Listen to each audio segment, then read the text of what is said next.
আমি এক উদ্বাস্তু পরিবারের সন্তান। বর্তমান বাংলাদেশের মাদারিহাট জেলায় ছিল আমাদের পূর্বপুরুষদের ফেলে আসা গ্রাম।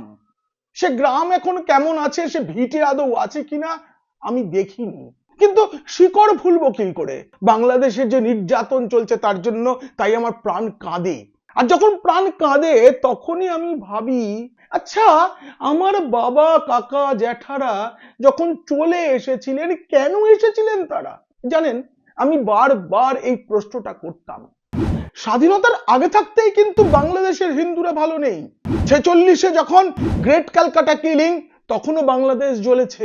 আবার 47-এর স্বাধীনতার পর 2 বছর কাটতে না কাটতেই 50 সাল নাগাদ বাংলাদেশ থেকে লাখো হিন্দুকে চলে আসতো যেই বাংলায়, ত্রিপুরায়, আসামে।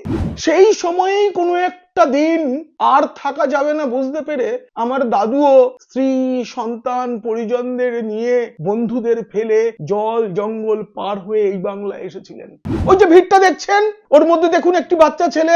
হ্যাঁ, ওই ছেলেটি না, ওই যে ভিড়ে, ওই ভিড়ের মধ্যে দেখুন ওখানেই রয়েছে আমার বাবা। দেখুন ওই যে কিশোরী মেয়েটিকে দেখতে পাচ্ছেন, সে আমার পিসিমা। আপনারা খুঁজে দেখুন, আপনাদের অনেক পরিজন আছেন ওখানে। হ্যাঁ, তারা একদিন সব কিছু ফেলে এই বাংলায় চলে এসেছিলেন। কেউ কুপার্স ক্যাম্পে থেকেছেন, কেউ আত্মীয় স্বজনের বাড়ি।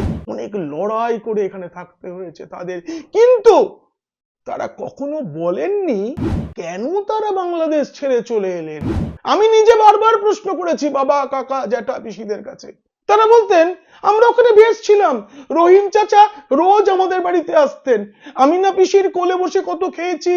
তাহলে চলে এলে কেন, কিসের ভয়ে? তারা কখনো মুখ ফুটে বলেননি।